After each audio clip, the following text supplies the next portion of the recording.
Merci Seigneur. Et bénir Seigneur mon Dieu encore ces paroles que nous voulons écouter. Jésus parle à nos cœurs. Jésus enseigne-nous. Jésus instruit-nous. Jésus bénit cette parole. Nous avons besoin de toi, Seigneur. Au nom de Jésus, nous avons ainsi prié. Amen. Amen, amen. Que Dieu soit béni, lui qui nous accorde la grâce de nous retrouver encore ce matin dans sa présence, dans ce culte de dimanche. Et partout où vous êtes, que le Seigneur vous bénisse. Et si vous nous suivez quelque part, vous êtes en communion avec nous, partout, dans n'importe quel coin de la terre où vous vous trouvez, vous pouvez nous faire signe que vous êtes là avec nous dans ce culte et vous êtes dans tel coin, afin que nous puissions savoir si vous êtes vraiment en connexion avec nous. Que le Seigneur vous bénisse. Amen. Eh bien, ce matin, dans ce culte, nous avons eu à cœur de commencer une réflexion que nous avons tirée dans les livres de Lévitique, le chapitre 19, du 1er au 2e verset.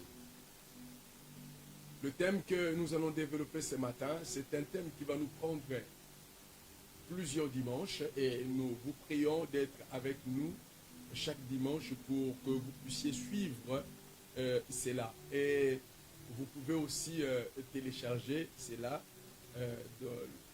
le message dans notre compte YouTube. Vous allez voir le message. Ce matin, nous voulons partager sur ces sujets les avantages d'une vie vécue dans la sainteté. Les avantages d'une vie vécue dans la sainteté. Lévitique 19, 1 à 2. La Bible dit, l'Éternel parla à Moïse et dit, parle à toute l'ensemble des enfants d'Israël et tu leur diras, soyez saints, car je suis saint, moi l'Éternel, votre Dieu. Amen. Les avantages d'une vie vécue dans la sainteté. Eh bien, frères et sœurs, enfants de Dieu, nous devons les savoir que la vie vécue dans la sainteté, lorsque nous vivons notre chrétienté, notre vie chrétienne, dans la sanctification, lorsque nous vivons notre vie chrétienne dans la pureté, ceci nous apporte des avantages illimités, des avantages nombreux, que peut-être certains n'arrivent pas à comprendre cela. Il n'y a aucune vie sur cette terre qui peut nous offrir les avantages comme nous offrirait une vie qui est vécue dans la sanctification. Vous savez, un avantage, c'est tout ce qui nous apporte profit. Un avantage, c'est ce qui travaille à notre faveur. Un avantage, c'est ce qui nous apporte le succès et la réussite. Y a-t-il un homme sur cette terre qui ne voudrait pas réussir, avoir du succès dans sa vie? Toute personne qui est normale, il voudrait un jour dans sa vie avoir de la réussite et du succès. Et bien aimé, la vie de sainteté, la vie de la sanctification, c'est une vie qui nous apporte la réussite. C'est une vie qui nous apporte le succès. C'est une vie qui travaille à notre avantage. Des fois, les enfants de Dieu, certaines personnes croient que lorsque Dieu nous exige de vivre dans la sanctification, Dieu met une sorte de corvée sur nos coups, sur nos épaules. Il nous demande à vivre une vie qui semble difficile, impossible à vivre. Dieu est en train de nous rendre la vie dure avec les exigences de la sainteté. Non. Le Dieu d'amour, le Dieu de bonté, qui est notre Dieu, tout ce qu'il nous demande de vivre comme vie, nous devons le savoir, c'est pour notre avantage. Et la vie de sanctification, la vie de sainteté, c'est une vie qui nous apporte beaucoup d'avantages. Et pendant plusieurs dimanches, nous serons en train de voir les avantages que cette vie de sanctification, la vie de sainteté nous apporte. Et bien aimés dans le Seigneur,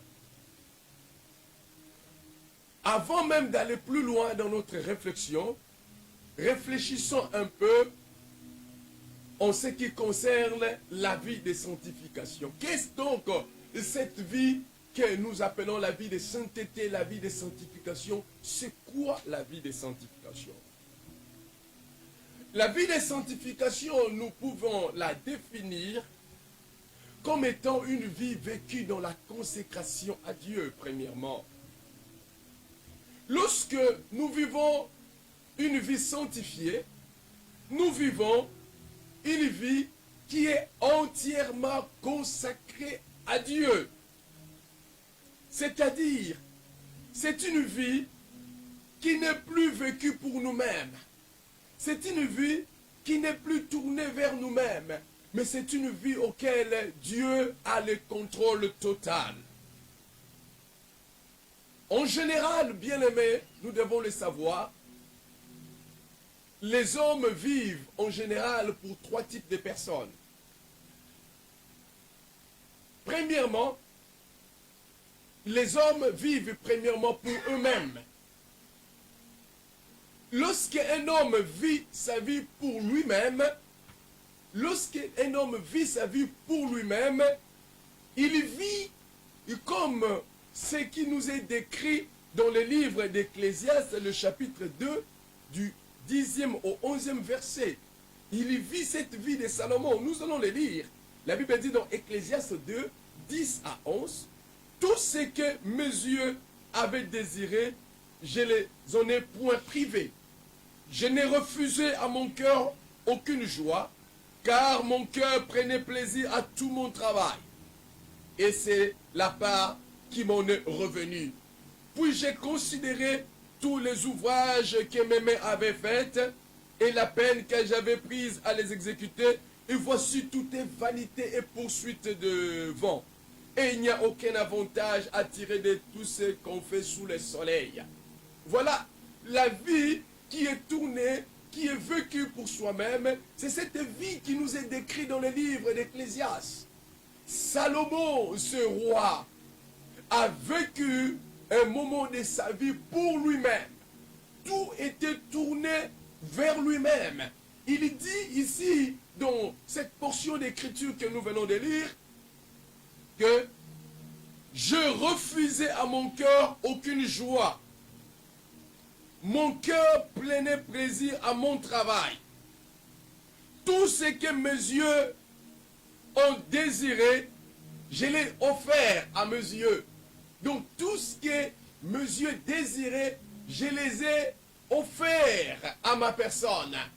Salomon a vécu cette vie qui était entièrement tournée vers lui-même. Et cette vie tournée vers lui-même, il a vécu cette vie pour donner la joie à sa propre personne. C'est pour se donner la joie que Salomon a vécu cette vie tournée sur lui-même, vers lui-même. C'est pour accomplir uniquement les ambitions de son cœur que Salomon a vécu cette vie tournée vers lui-même. C'est pour accomplir la folie de son cœur. Bien-aimé, lorsque vous lisez la vie de Salomon, vous allez voir un homme qui a réellement accompli la folie de son cœur. Tout ce que son cœur désirait, Salomon l'a obtenu. Il a livré son cœur à la joie du monde. Il a offert à son cœur tout ce que son cœur désirait. La vie de Salomon était une vie tournée vers lui-même. Et beaucoup de gens vivent comme ça. Ils ont tout leur cœur tourner vers eux-mêmes, vers la joie, vers le plaisir, vers les désirs de leur cœur. Ils font tout ce que leur cœur leur demande. Les hommes vivent premièrement pour eux-mêmes. Secondement, les hommes vivent pour les diables. Ils vivent pour accomplir la volonté de Satan. Ils signent un pacte avec le royaume des ténèbres. Ils s'adhèrent dans l'occultisme, dans le satanisme, dans la sorcellerie. Ils savent et ils sont conscients qu'ils sont serviteurs du diable. Ils travaillent pour rendre compte à leur maître qui est le diable. Et il y a beaucoup d'hommes et de femmes dans le monde qui sont les agents du diable. Ces personnes, nous pouvons les trouver dans toutes les couches de la société. Nous pouvons les trouver dans les entreprises. Nous pouvons les trouver au milieu des hommes de science. Ces hommes qui ont signé un pacte avec le diable. Nous pouvons les trouver dans la politique. Nous pouvons trouver ces hommes même dans l'église. Des hommes qui ont signé un contrat avec le royaume des ténèbres. Dans le livre de Matthieu 4, le verset 8, la Bible dit, le diable les transporta encore sur une montagne très élevée, lui montra tous les royaumes du monde et leur gloire, et lui dit, je te donnerai toutes ces choses si tu te prosternes et m'adores. Oui, il y a des gens, il y a des hommes et des femmes qui ont signé des pactes avec les royaumes des ténèbres afin de posséder le monde, de posséder la gloire, de posséder la richesse, de posséder toutes ces choses, de régner sur la terre. Ils ont signé un pacte, un contrat avec le diable. Ils sont des serviteurs de Satan et ils sont conscients de cela. Ils savent qu'ils sont sur la terre pour servir le diable. L'homme peut vivre sa vie pour lui-même. Secondement, il peut vivre sa vie pour le diable. En troisième lieu, l'homme peut vivre sa vie pour Dieu. Uniquement pour Dieu. Et c'est cela la vie de consécration. C'est cela la vie de sanctification. Une vie auquel on se donne entièrement à Dieu. Une vie auquel on n'a pas un mot à dire par rapport à sa propre vie. C'est Dieu qui dit tout. C'est Dieu qui dicte tout. Comme Paul pouvait dire, il dit, ce n'est plus moi qui vis, mais c'est Christ qui vit en moi.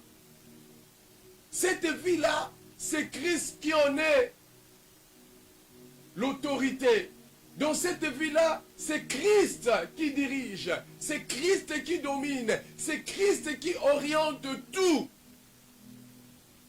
Et bien aimé, cette vie vécue dans la consécration à Dieu, ce n'est pas une vie cachée. Elle se manifeste devant le monde. Elle se manifeste devant les hommes.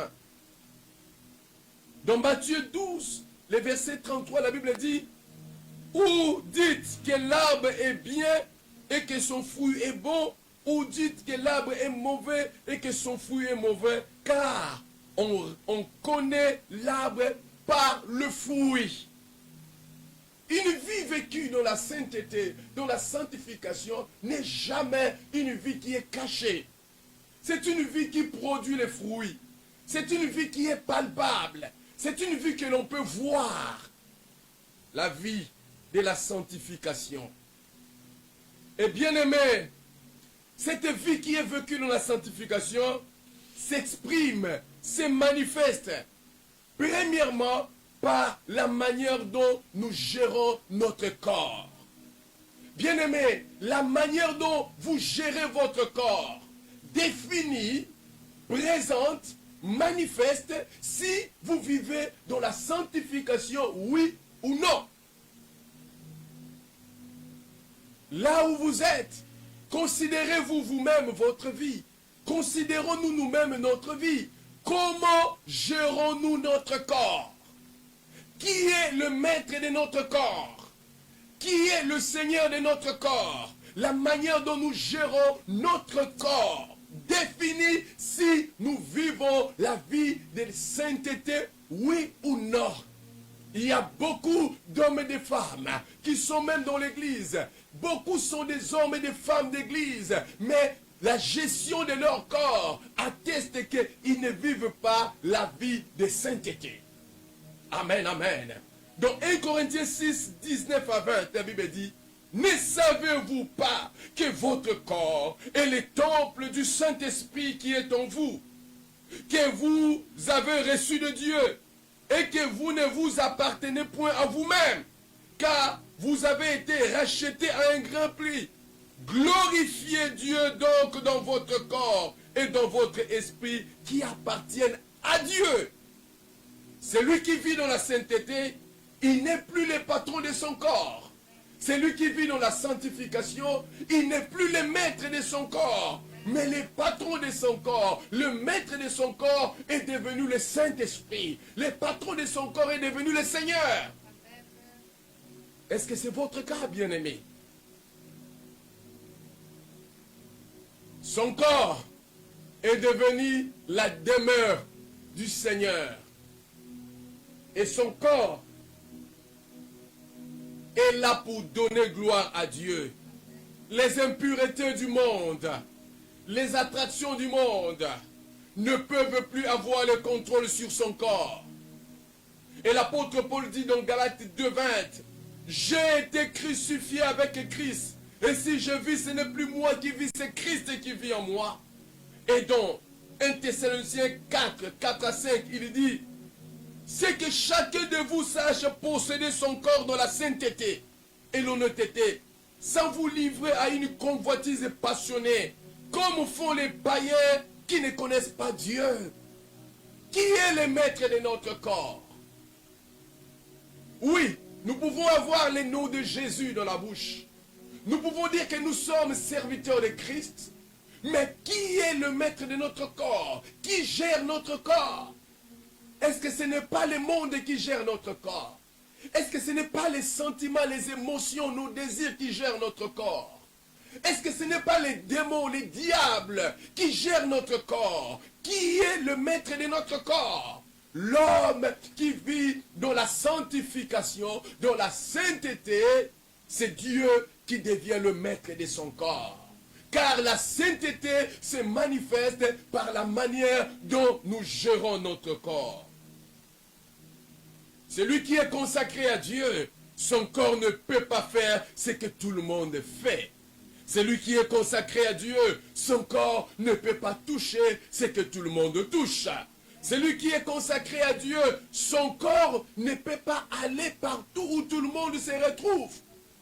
Son corps ne peut pas, parce qu'il est consacré à Dieu. Voilà pourquoi je ne peux pas me retrouver dans les boîtes de nuit. Je ne peux pas. Voilà pourquoi je ne peux pas, mon corps ne peut pas se retrouver dans les maisons de prostitution. Parce que mon corps appartient à Christ. Amènerai-je Christ dans la maison de prostitution? Amènerai-je Christ dans les lieux de plaisance, de jouissance du corps? La vie de sainteté se manifeste par les pensées que nous avons l'habitude de développer dans nos cœurs. Voilà la seconde façon dont la vie de sainteté se manifeste. Bien-aimés, quelles sont les pensées que nous avons l'habitude de développer dans nos corps, dans notre être intérieur? Qu'est-ce qui est l'objet de nos pensées quotidiennement? Nos pensées sont tournées vers quoi? Il est vrai, l'homme saint n'est pas un homme parfait. Il est dans un corps imparfait. Il est dans un monde de tentation et d'attraction vers le mal. Il peut arriver que dans le cœur de cet homme saint, certaines pensées puissent monter dans son cœur.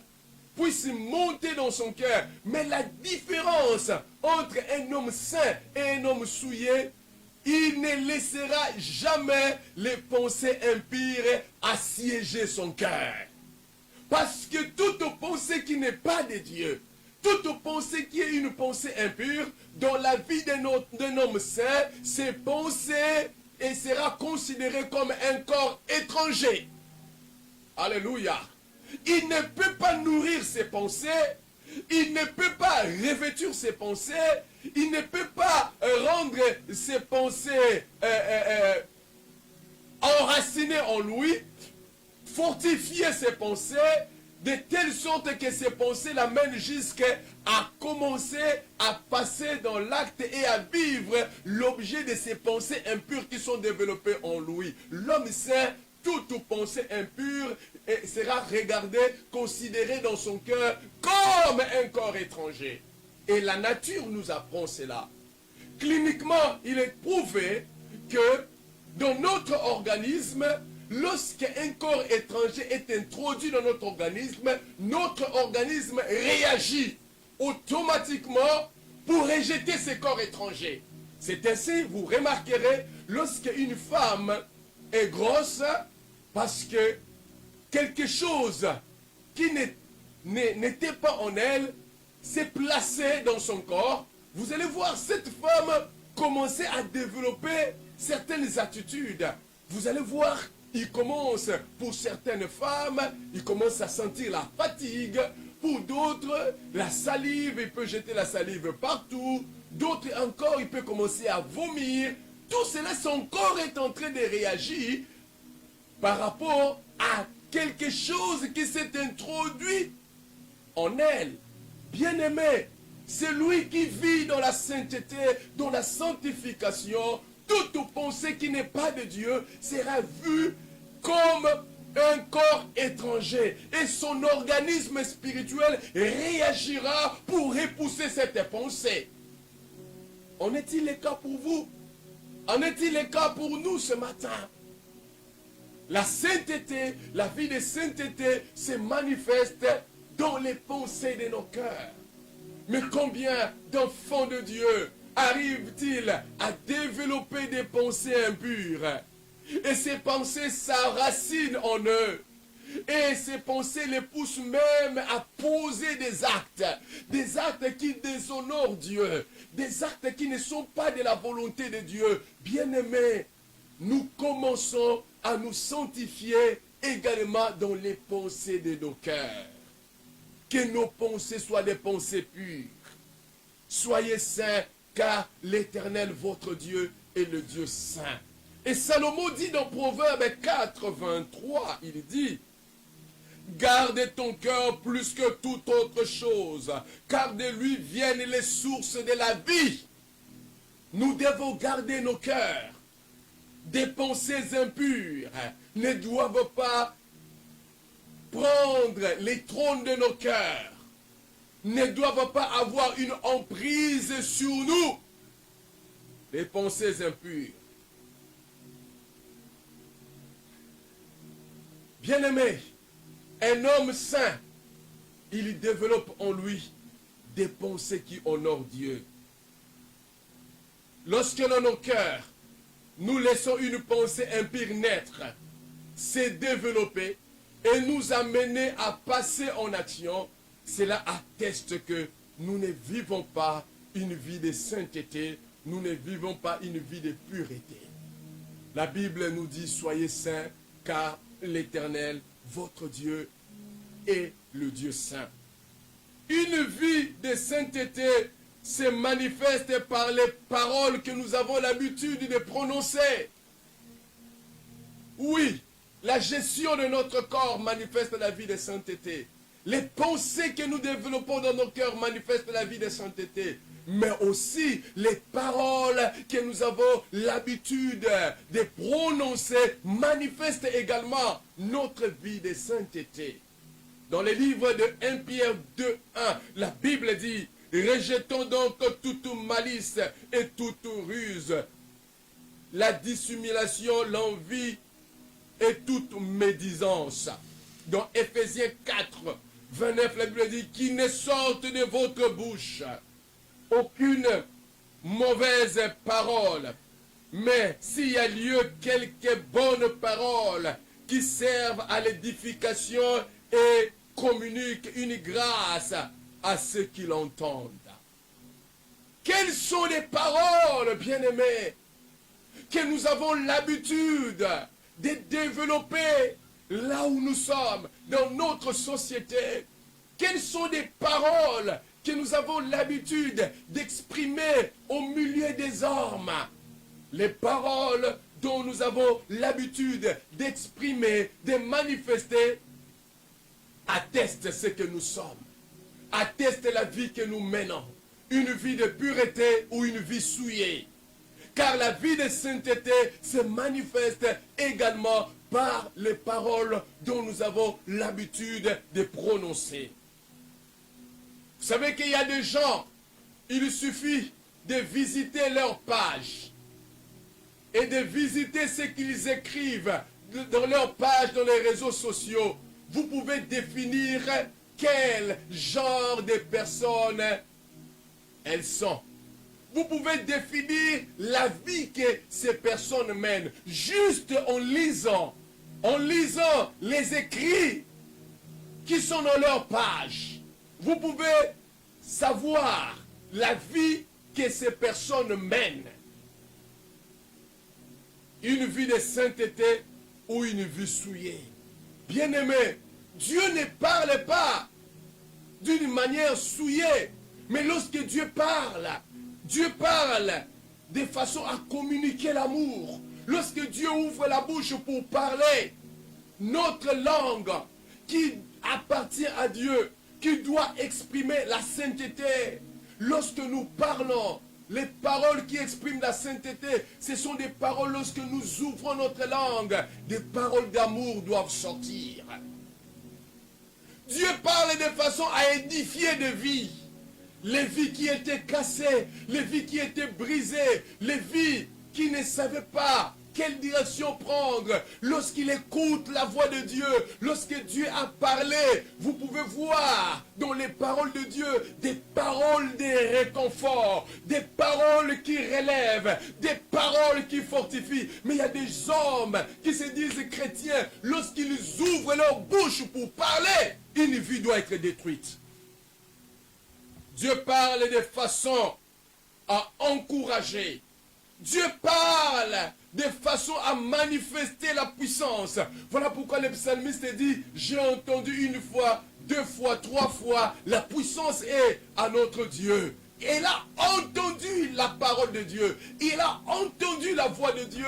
Et qu'est-ce qu'il a constaté? Il a constaté qu'il y a la puissance dans la voix de Dieu. Il y a la puissance dans la parole de Dieu. La vie de sanctification s'exprime par les paroles de nos bouches. Comment parlons-nous? Comment parlons-nous? La vie de sainteté se manifeste par notre marche de tous les jours. Vous savez, ce n'est pas dans les quelques heures auxquelles nous pouvons être à l'église, 2 heures, 3 heures, que notre vie de sainteté se manifestera réellement. Mais c'est dans notre vie de tous les jours que se manifeste cette vie de sainteté. La Bible dit dans 1 Jean 2,6, celui qui dit qu'il demeure en lui doit marcher aussi comme il a marché lui-même. De la même manière que Jésus a marché dans ce monde quand il était là sur la terre. C'est de cette façon-là que nous qui vivons dans la sainteté, l'homme qui vit dans la sainteté doit marcher. Bien-aimé, la vie de sainteté est une vie consacrée à Dieu, mais la vie de sainteté aussi est une vie qui honore Dieu. Amen. C'est une vie qui honore Dieu. Une vie qui honore Dieu, c'est une vie auquel, lorsque les gens regardent cette vie, ils peuvent glorifier Dieu. Ils peuvent magnifier Dieu. Ils peuvent bénir Dieu lorsqu'ils voient cette vie. sommes-nous des hommes et des femmes qui vivent dans la sanctification? Les avantages d'une vie vécue dans la sainteté. La parole de Dieu dit, soyez saints, car l'Éternel, votre Dieu, est le Dieu saint. Bien-aimés, vivre dans la sanctification n'est pas une option pour nous. Ce n'est pas une option. Nous sommes conditionnés en tant qu'enfants de Dieu. Au moins que vous ne soyez pas enfants de Dieu. Au moins que vous ne soyez pas serviteurs de Christ. Mais celui qui est enfant de Dieu, véritablement enfant de Dieu, la vie de sainteté, c'est la condition principale. Vivons-nous dans la sanctification?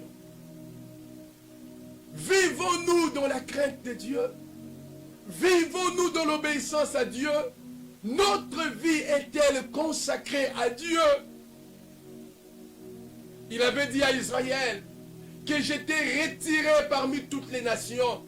Je t'ai mis à part pour que tu sois consacré à moi, pour que tu sois un peuple saint. C'est ce que nous sommes en Jésus. C'est ce que nous sommes.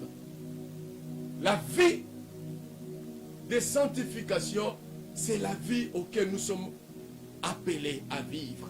Et Jésus est venu mourir à la croix pour nous donner cette vie de sainteté, pour nous donner à vivre dans la sanctification, pour nous amener à avoir un corps qui est entièrement consacré à lui, pour nous amener à avoir des pensées pures, pour nous amener à parler comme lui il a parlé, et pour nous amener à vivre sur cette terre comme lui-même il a vécu sur la terre. Car nous lui appartenons, et la vie que lui il a vécue, c'est la vie que nous devons vivre sur la terre.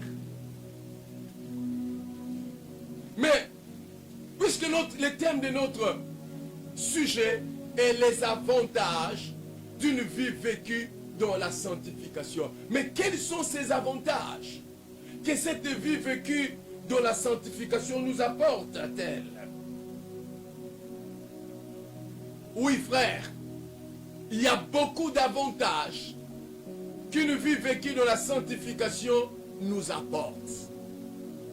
Dans le livre de Job 19, le verset 26, un passage que j'aime beaucoup, il dit, quand ma peau sera détruite, il s'élèvera. Quand je n'aurai plus de chair, je verrai Dieu. Alléluia. Et Hébreux 12, 14 dit, recherchez la paix avec tous et la sanctification sans laquelle personne ne verra le Seigneur. Amen. Premier avantage, la vie de sainteté est l'unique vie qui permet aux hommes de voir un jour Dieu. Alléluia. Voilà le premier avantage.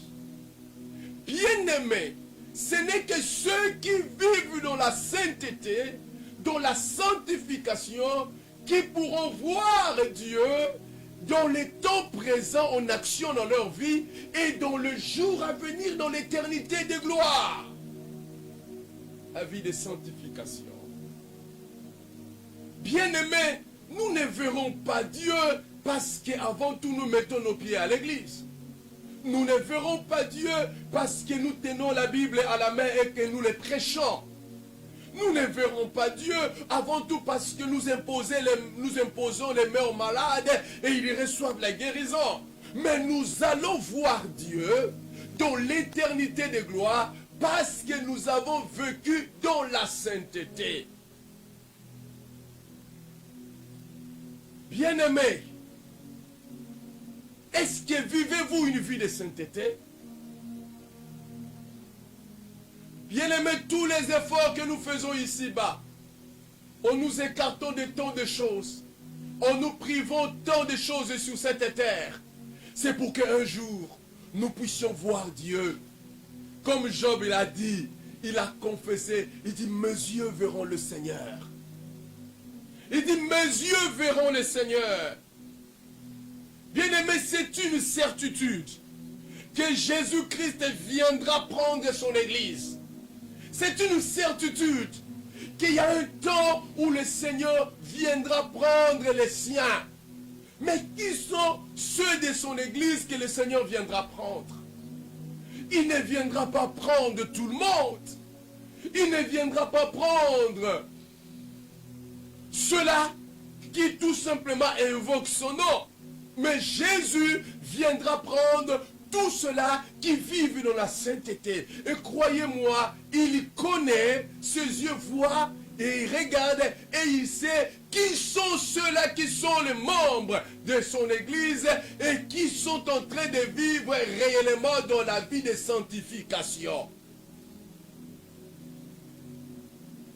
Il dit dans Éphésiens 5, 27, afin de faire paraître devant lui cette église glorieuse, sans tache, ni ride, ni rien de semblable, mais sainte et irrépréhensible.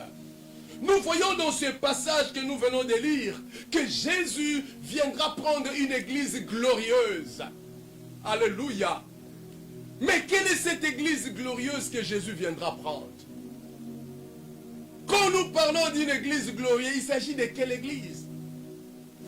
Non, bien-aimé, cette église glorieuse que Jésus viendra prendre n'est pas avant tout cette église qui est parée d'or, cette église qui est remplie de richesses et de biens. Cette église glorieuse que Jésus viendra prendre n'est pas avant tout cette église qui est remplie de milliers, de milliers et de milliers d'hommes, ce méga église. Cette église que Jésus viendra prendre, bien-aimé, cette église glorieuse, c'est cette église qui vit dans la sainteté. Voilà l'église glorieuse que Jésus viendra prendre.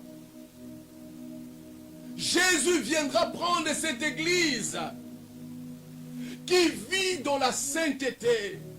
En réalité, notre visa pour nous retrouver dans la gloire éternelle, en Jésus-Christ, ce visa s'appelle la vie de sanctification. Celui qui ne vit pas dans la sanctification, il a un passeport vide, un passeport dans lequel on n'a pas mis le cachet du visa du ciel. Il a un passeport vide. N'est-il pas le cas de plusieurs d'entre nous? Nous avons un passeport, mais le feu vert pour aller vers le ciel, le visa du ciel n'est pas dans ce passeport. Parce que lorsque l'on regarde notre vie, nous sommes dans la corruption, nous sommes dans les mensonges, nous sommes dans l'immoralité, nous sommes dans l'occultisme, mais nous avons le nom de Jésus dans notre bouche. Nous sommes dans toutes sortes de combines. Combien d'hommes de l'église ne sont-ils pas dans les combines au nom de Jésus, disent-ils? Ils se fabriquent des miracles. Il se fabrique des prophéties, il se fabrique toutes sortes de choses. Et Dieu voit cela. Il voit cela. Il sait que dans toutes ces choses, il n'est pas là. Il sait que dans toutes ces choses, il n'est pas là. La vie de sainteté, bien-aimé, est une robe spirituelle. La Bible dit dans Apocalypse 3:5. Celui qui vaincra sera revêtu ainsi de vêtements blancs. Je n'effacerai point son nom du livre de vie, et je confesserai son nom devant mon Père et devant ses anges. Alléluia. Vous savez, nous avons deux types de chrétiens dans l'église. Nous avons des chrétiens nus et des chrétiens habillés. Des chrétiens nus. Qui sont-ils? Ce sont des chrétiens qui sont des chrétiens de nom. Ce sont des formalistes. Ils n'ont pas la vie de Dieu en eux. Ils ne marchent pas dans la crainte de Dieu. Ce sont ces chrétiens hypocrites. Ils ont un pied dedans, un pied dehors. Devant Dieu, mon frère, ma soeur, vous êtes nus. Mais Jésus viendra prendre une église qui est revêtue. Des chrétiens qui sont revêtus d'une robe. Et cette robe s'appelle la vie de sainteté. la vie de sainteté. Voilà pourquoi il a dit dans Matthieu 7, 21 à 23, ceux qui me disent Seigneur, Seigneur, n'entreront pas tous dans le royaume des cieux, mais celui seul qui fait la volonté de mon Père qui est dans le cieux. Plusieurs me diront ce jour-là, Seigneur, Seigneur, n'avons-nous pas prophétisé par ton nom? N'avons-nous pas chassé des démons par ton nom? Alors, je leur dirai ouvertement, je ne vous ai jamais connu, retirez-vous de moi, vous qui commettez l'iniquité. Mes frères, de qui Jésus parle ici? Il ne s'agit pas des païens, il ne s'agit pas des hommes du dehors, mais Jésus parle ici des hommes de l'église. Et pire encore, il parle de ses ouvriers, de ses serviteurs, ceux qui les servaient. Ils avaient les noms de Jésus dans leur bouche, mais ils ne vivaient pas la vie de sanctification. Ils étaient nus, ils n'étaient pas habillés, et il dira à ceux-là, vous n'avez pas de place dans ma présence. Bien-aimés, le temps est arrivé où nous devons réformer nos voies. Le temps est arrivé où nous devons revenir au Seigneur. Le temps est arrivé où nous devons défricher un champ nouveau et de ne plus s'aimer parmi les épines. Le temps est arrivé où nous devons nous tenir devant le Seigneur et lui dire, Seigneur, fais passer ta charrue à l'intérieur de mon cœur. Enlève les racines de l'orgueil. Enlève les racines de la corruption. Enlève les racines de la méchanceté. Que ta charrue déracine tout ce qui ne t'honore pas, mais qui sont enfouis à l'intérieur de moi-même. Car Dieu ne viendra prendre qu'une église habillée, une église pure, une église sans tache, sans ride. C'est cette église-là que le Seigneur viendra prendre. Bien-aimés, notre pire ennemi dans l'église, je peux vous surprendre, n'est pas avant tout les diables. Mais notre pire ennemi dans l'église, c'est ce croyant. C'est cette personne qui se dit frère en Christ, sœur en Christ, mais dont les comportements, les attitudes nous enfoncent vers le mal. Il y a des gens qui étaient venus bien à l'église, mais parce qu'ils ont rencontré un frère, voyou dans l'église, qui se nomme frère, mais en réalité sa vie n'a rien à voir avec la vie d'un enfant de Dieu. Ils ont rencontré une sœur qui se nomme sœur, mais en réalité sa vie n'a rien à voir avec la vie d'une sœur en Christ. Cette sœur qui était venue bien, mais à cause de ce frère, à cause de cette sœur, et il est arrivé à tomber très bas.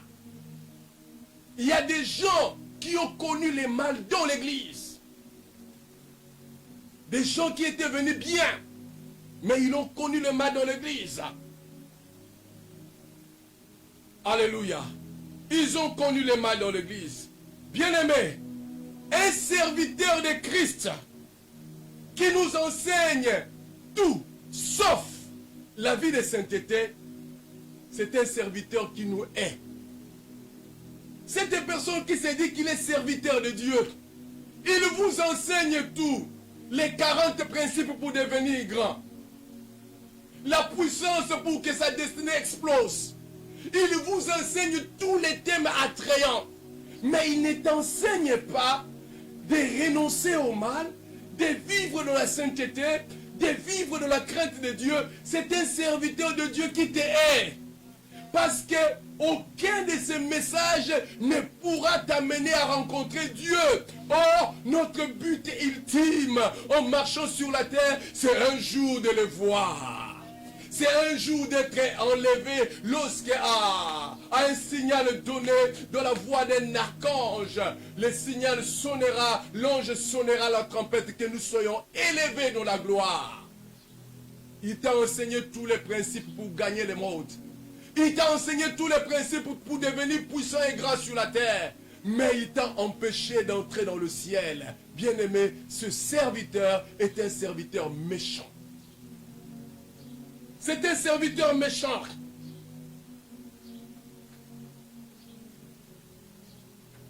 Alléluia.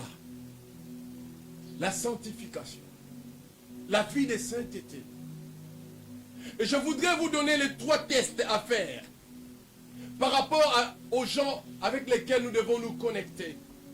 Bien-aimés, nous ne sommes pas appelés à nous connecter avec tout le monde, mais nous sommes appelés à nous connecter avec des personnes qui peuvent nous aider à aller à la rencontre du Seigneur un jour. Le premier test pour savoir avec qui s'attacher est, vous devez vous poser cette question lorsque vous êtes avec cette personne. Lorsque je suis avec cette personne, quel conseil qu'il me donne qui peut faire avancer ma relation avec Dieu? Amen, amen. Lorsque vous êtes avec ce frère, vous êtes avec cette sœur, c'est une personne avec laquelle vous êtes connecté. Posez-vous la question. Quels sont les conseils que cette personne vous donne et qui vous aident à avancer avec Dieu? Le deuxième test est par rapport à cette personne. Chaque fois que je suis avec cette personne, est-ce qu'il y a un domaine de ma vie qui reçoit un plus de Dieu? Chaque fois que je suis avec cette personne, y a-t-il un domaine de ma vie qui reçoit plus de Dieu? Troisième test. En étant avec cette personne, ma vie devient-elle de plus en plus meilleure en Dieu ou s'éloigne de Dieu?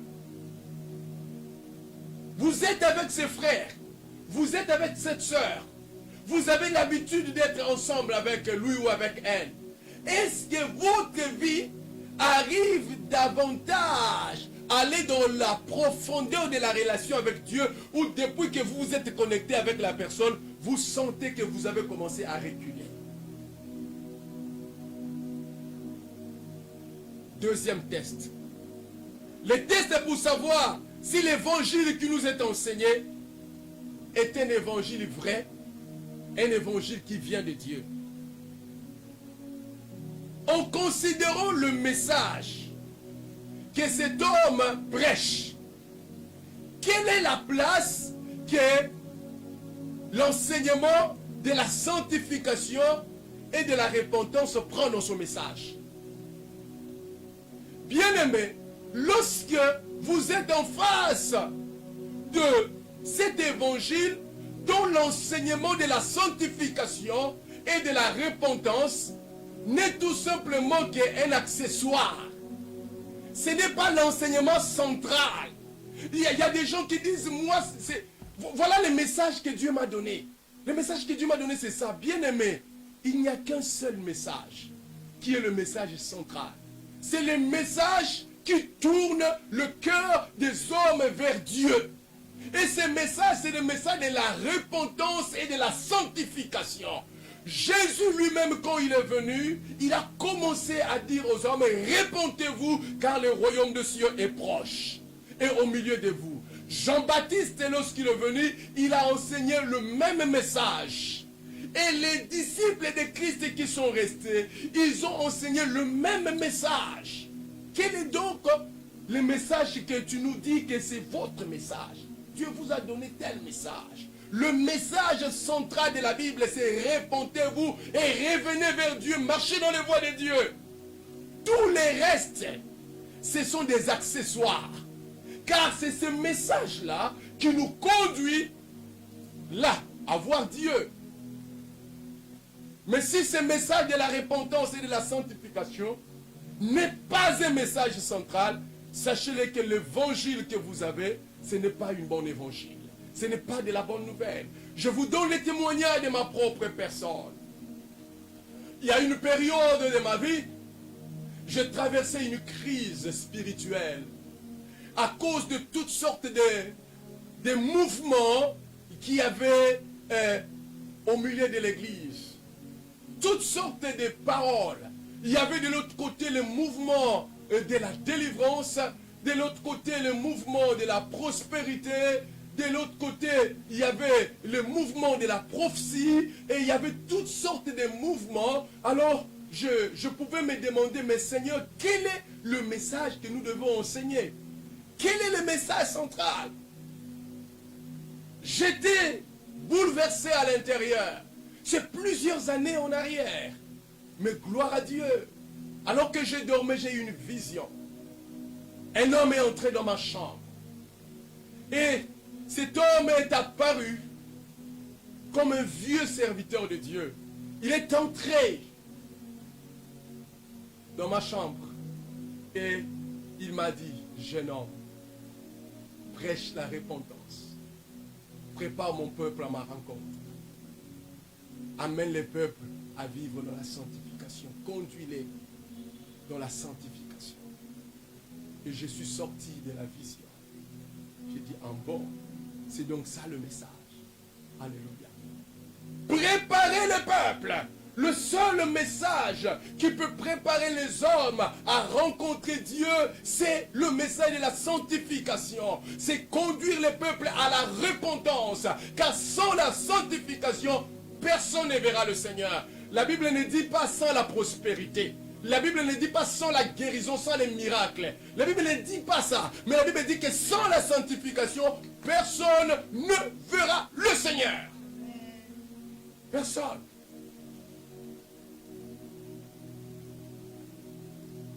Les tests pour savoir si l'on est face à un homme de Dieu bon ou mauvais, c'est les tests de se poser la question, quelle est la vie que cet homme mène? Bien-aimé, si quelqu'un se dit être un serviteur de Christ, des signes et des prodiges l'accompagnent, des foules sont tout autour de lui, il a même une méga église, il a une influence internationale. Mais si cette personne, lorsque vous regardez sa vie dans le secret, il ne vit pas dans la sanctification, ce n'est pas un serviteur de Christ. Ce n'est pas du tout un serviteur de Dieu. La Bible dit, vous les reconnaîtrez par leurs fruits. Là où il n'y a pas de vie de sainteté, même quand il y a des signes et des miracles qui se passent en ce lieu, Dieu n'y est pas là. Il n'est pas là. Mais lorsque la vie de sainteté est là, les signes et les miracles sont là, la gloire de Dieu est manifeste, sachez-le que sa présence est là. Le diable a perdu la sainteté, mais il n'a pas perdu la puissance. Il a perdu la sainteté, mais il n'a pas perdu ses charismes. Il a perdu la sainteté, mais il n'a pas perdu ses dons. Un serviteur de Dieu qui couche avec des femmes et qui vient prêcher le message, des signes accompagnent, c'est un serviteur du diable. Il ne vit pas dans la sainteté et Dieu n'est pas avec lui. C'est le test. Dans le temps auquel nous sommes, bien-aimés, nous devons être fermes dans les voies de Dieu. Nous devons marcher dans la sainteté. Nous devons marcher dans l'obéissance à Dieu, car sans la sanctification, nous ne verrons pas le Seigneur. Baissons notre tête. Bien-aimés, vous nous écoutez quelque part. Lorsque vous regardez votre vie, vous voyez que vous sentez que c'est pratiquement impossible pour vous de vivre dans la sanctification. Mais laissez-moi vous dire ce matin, vous ne pouvez pas vivre dans la sanctification si Christ n'a pas encore pris la place dans votre cœur. Bien-aimé, pour que la vie de sanctification soit votre partage, il faut que le Saint prenne la place dans votre cœur, Jésus. Si ce matin, vous voulez inviter Jésus dans votre cœur, là où vous êtes, vous pouvez faire avec nous cette prière. Seigneur Jésus, viens entrer dans mon cœur. Viens régner en moi. Conduis mes pas. Dirige-moi. Je ne veux plus être conduit par moi-même. Merci Seigneur d'être mon Sauveur et mon Seigneur. Et vous qui dites vous êtes enfant de Dieu, mais vous ne vivez pas dans la sanctification, le Seigneur vous appelle à la repentance.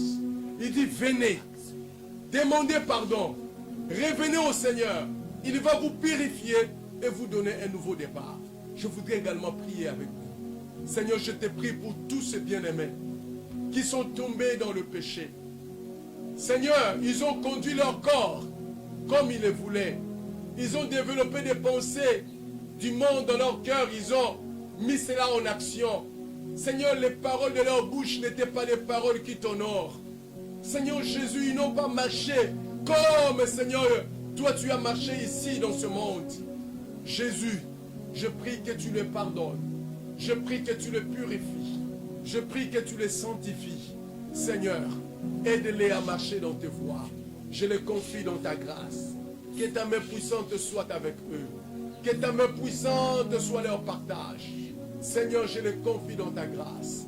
Merci Seigneur de les conduire à vivre dans la sainteté, dans la pureté. Que le Seigneur soit loué. Amen. Eh bien, bien-aimés, partout où vous nous suivez, nous avons nos cultes normalement, la semaine. Les mardis, nous avons notre étude biblique dont nous sommes en train de parler des questions des disciples au maître. Et soyez connectés déjà vers 19h. Connectez-vous pour suivre cette étude biblique. Et le jeudi, nous avons notre temps de jeûne et prière. Même vous êtes à la maison, soyez connectés dans le jeûne et prière depuis le matin. Et le soir, nous serons tous en live pour prier ensemble. Que le Seigneur vous bénisse. Et en ce qui nous concerne, Parole de Vie Montbelé, nos bureaux sont ouverts chaque jour à partir de 12h. Nos bureaux sont ouverts, même ce dimanche déjà, à 12h. Si vous passez dans nos bureaux, vous allez voir que nos bureaux sont ouverts et que le Seigneur vous bénisse, chacun dans sa famille. Je voudrais prier pour que Dieu nous garde dans ces moments difficiles que le monde est en train de traverser. Seigneur, je prie que tu gardes ton peuple partout où il se trouve. Protège ceux qui sont malades, guéris-les. Je prie pour tous ces malades qui sont dans les hôpitaux, ces hommes et ces femmes qui souffrent, qui gémissent sous le coup de cette maladie. Seigneur, laisse que ta main puissante guérisse et apporte restauration. Je prie également, Seigneur, pour que, Seigneur, tu souffles un souffle nouveau sur les nations, afin que nous ayons un temps de guérison généralisée et que ces fléaux puissent, Seigneur mon Dieu, disparaître. Merci, Seigneur. Nous confions notre pays, le Congo, dans ta grâce. Au nom de Jésus, nous avons ainsi prié. Amen. Que le Seigneur soit avec vous dans vos familles. Bon dimanche.